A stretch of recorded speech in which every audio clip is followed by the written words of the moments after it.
Khulna medical college হাসপাতাল emergency ওটি বিভাগে আজ বুধবার সকালে অগ্নিকাণ্ডের ঘটনায় পাশে থাকা আইসিইউতে ভর্তি থাকা নাসরিন নাহার নামে এক যুবতী তাড়াহুড়ো করে বের হতে গিয়ে শ্বাসকষ্টে মারা গেছেন। এদিকে তিনতলা থেকে লাফ দিয়ে senior staff nurse Sharmin Akter ও রিপা বাইন গুরুতর আহত একটি বেসরকারি মেডিকেল কলেজ হাসপাতালে ভর্তি হয়েছে। অপরদিকে ফায়ার সার্ভিসের এক সদস্য ধোঁয়ার কারণে অসুস্থ হয়ে পড়লে তাকে অন্যত্র ভর্তি করা হয়েছে।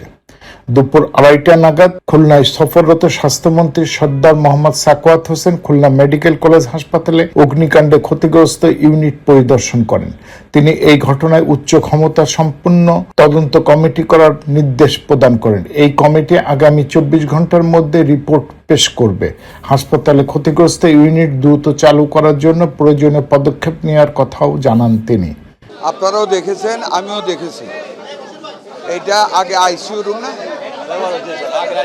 আগে আইসিইউ হিসেবে ব্যবহৃত হয়েছে। পরবর্তীতে নতুন আইসিইউ হওয়াতে এটা একটা টেম্পোরারি স্টোর রুম হিসেবে ব্যবহার করেছে। এটাতে কয়েকটা সিলিন্ডার ছিল, অক্সিজেন সিলিন্ডার, বেড ছিল, খাট ছিল, লিনেন ছিল, গজ ছিল। এই জিনিসগুলি এটাতে থাকতো। দুইটা এসি লাগানো ছিল, but out of connection. ICU থাকাকালীন সময়ের এটাতে অক্সিজেন লাইনটা বিদ্যমান আমি দেখেছি। হাই ভোল্টেজ ইলেকট্রিসিটি লাইনও ছিল, but it was non functioning. এখানে যা রিপোর্ট মতে এইদিকে যখন বেশি রুগীর অ্যাটেন্ডেন্ট হয়ে যেত, হসপিটালের দু একজন স্টাফ রাত্রে ঘুমাতো। পোস্ট অপারেটিভ রুগীর অ্যাটেন্ডেন্ট ঘুমাতো। আমরা একটা কমিটি ওনারা করেছেন, এই কমিটিটা পুরোপুরি সঠিকভাবে হয়নি বিদায় ডিসি মহোদয়ের সাথে আলাপ করেছি, ডাইরেক্টর সাহেবদের সাথে আলাপ করেছি। নতুন আরেকটা কমিটি এখন গঠন হয়েছে। আগামী 24 ঘন্টার ভিতরে, মানে আগামীকাল সন্ধ্যার আগে তারা কী কারণে আগুনের কাজটা ঘটলো এটা রিপোর্ট দেওয়ার জন্য বলেছি এবং আমাকে একটা কপি পাঠাতে বলেছি। আর ক্ষয়ক্ষতি আমাদের সকল বেড পুরে ছাই হয়ে গিয়েছে, সিলিন্ডার ধ্বংস হয়েছে, এসিগুলি উপর থেকে ছিটকে পড়েছে। ফায়ার ব্রিগেডের তারা কাজ করতে গিয়ে জানালার গ্লাস টাস ভাঙতে হয়েছে। বিচ্ছিন্ন অবস্থায় সব পড়ে আছে, বেডগুলিও পুরো অবস্থায় পড়ে আছে। এইটুকু ভিতরের ক্ষতি, মানে ধ্বংস যা হয়েছে, এগুলি মূল্যায়ন করলে বোঝা যাবে কত টাকার ক্ষতিগ্রস্ত।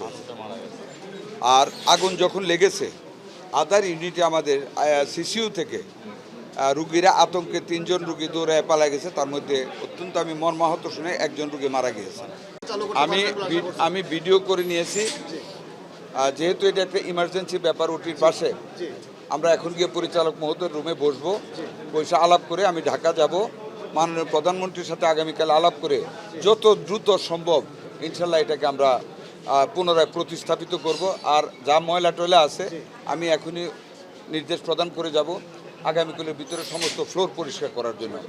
প্রায় 1 ঘন্টা চেষ্টা করে ফায়ার সার্ভিসের 10টা ইউনিট খুলনা মেডিকেল কলেজ হাসপাতালের ইমার্জেন্সি ওটি বিভাগে আজ সকাল 6টা এলাকায় আগুন নিয়ন্ত্রণে আনতে সক্ষম হয়। এই ঘটনায় পার্শ্ববর্তী আইসিইউর 15 জন রোগীকে দ্রুত সরিয়ে নেওয়া হয়।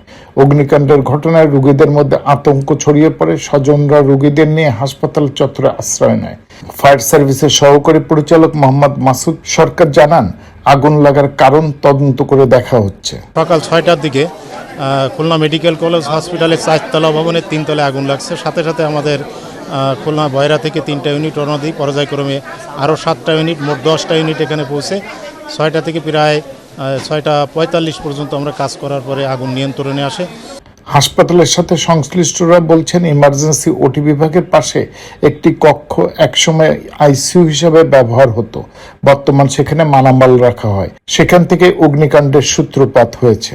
কেন ঘটনাটা ঘটছে ভোরে ঘটছে। আমাদের ওখানে যে পুরনো গুদাম ছিল, পোস্ট অফিসের পাশে যে কাপড় চোর ছিল, এই কাপড় চোর ওখান থেকে আগুন ধরছে। খুলনা মেডিকেল কলেজ 500 শয্যার হলেও এখানে গড়ে প্রতিদিন 1200 থেকে 1300 রোগী ভর্তি থাকে। তবে হাসপাতালে অগ্নি নির্বাপক কোনো ব্যবস্থাই নাই। S M Habib, ATN Bangla, Khulna.